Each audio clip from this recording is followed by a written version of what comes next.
عثمانی روایات کے مطابق ارطغرل سلطنت عثمانیہ کے بانی عثمان اول کے والد تھے۔ عثمان کا تعلق آج کے ترکی میں اناطولیہ کے علاقے میں آباد ترک خانہ بدوش قبیلے سے تھا اور اس کی حکومت اناطولیہ کی درجنوں چھوٹی چھوٹی حکومتوں میں سے ایک تھی جن کی طاقت میں زیادہ فرق نہیں تھا۔ سلطنت عثمانیہ کی بنیاد 14ویں صدی کے اوائل میں رکھی گئی اور یہ 20ویں صدی میں ختم ہوئی۔ اس دوران ایک ہی خاندان سے تعلق رکھنے والے 37 سلطان اس کی مسند پر فائز رہے جو کہ کسی معجزے سے کم نہیں۔ عثمانیوں کے جد امجد سلیمان شاہ تھے جو کائی قبیلے کے سردار تھے اور 12ویں صدی عیسوی کے آخر میں شمال ایران کے علاقے میں آباد رہے۔ عثمانی روایات کے مطابق ارطغرل سلطنت عثمانیہ کے بانی عثمان اول کے والد تھے۔ روایت کے مطابق منگول حملوں کے پیش نظر دیگر بہت سے ترک قبائل کی طرح یہ قبیلہ بھی غلامی اور تباہی سے بچنے کے لیے مغرب کی طرف روانہ ہوا اور اناطولیہ کے علاقے میں داخل ہو گیا، جہاں سلجوق حکمرانوں نے ان کی مدد کے بدلے انہیں اناطولیہ کے مغربی علاقے میں زمین دے دی۔ ارطغرل 1280 میں چل بسے اور قبیلے کی قیادت ان کے بیٹے عثمان کو مل گئی۔ عثمانی روایات کے مطابق ارطغرل شمال مغربی اناطولیہ میں آ کر سلجوق اور بازنطینی سلطنتوں کے بیچ میں آباد ہوا اور اس روایت کے مطابق سلجوق سلطان نے ارطغرل کو سوگت میں کچھ علاقہ عطا کیا تھا۔ عثمان کے دور میں ملنے والے واحد سکے سے ظاہر ہوتا ہے کہ ارطغرل تاریخی شخصیت تھے۔ اس سکے پر درج ہے جاری کردہ برائے عثمان ولد ارطغرل۔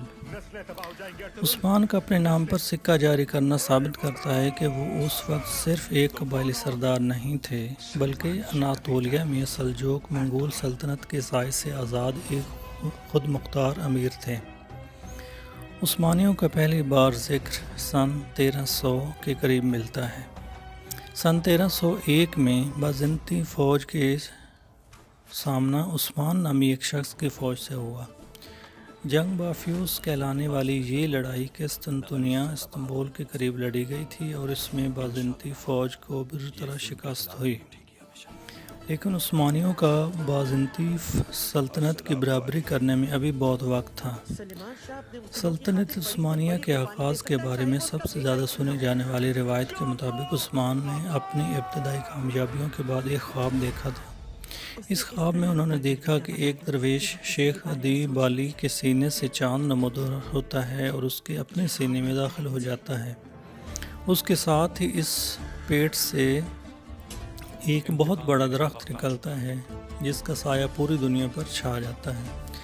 اس درخت کی شاخوں کے نیچے چشمے بہتے ہیں جن سے لوگ پانی پیتے ہیں اور کھیت سیراب ہوتے ہیں۔ عثمان نے جب شیخ ادی بالی سے تعبیر پوچھی تو انہوں نے کہا کہ خدا نے عثمان اور اس کی اولاد کو دنیا کی حکمرانی کے لیے چن لیا ہے، اور انہوں نے کہا کہ ان کے سینے سے نکل کر عثمان کے سینے میں داخل ہونے والا چاند ان کی بیٹی ہے اور جو اس خواب کے بعد عثمان کی اہلیہ بن گئی۔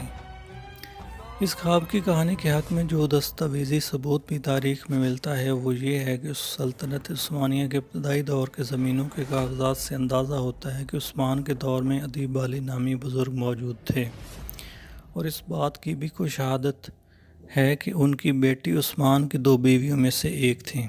مورخین لکھتے ہیں کہ جس اناطولیہ میں یہ ترک قبائل پہنچے تھے وہاں بہت سے عرصے سے کئی نسلوں اور مذاہب کے لوگ آباد تھے جن میں یہودی، آرمینیائی، کرد، یونانی اور عرب شامل تھے، کرتے نظر آتے تھے۔ علاقے جس کے بارے میں کہا جاتا ہے کہ یہ ارطغرل کو سلجوق سلطان سے ملا تھا، میں ارطغرل کے نام کی ایک چھوٹی سی مسجد اور مزار ہے جس کے بارے میں کہا جاتا ہے کہ وہ ارطغرل کے بیٹے نے ان کے لیے بنائی اور پھر جس میں عثمان کے بیٹے ارحان نے اضافہ کیا۔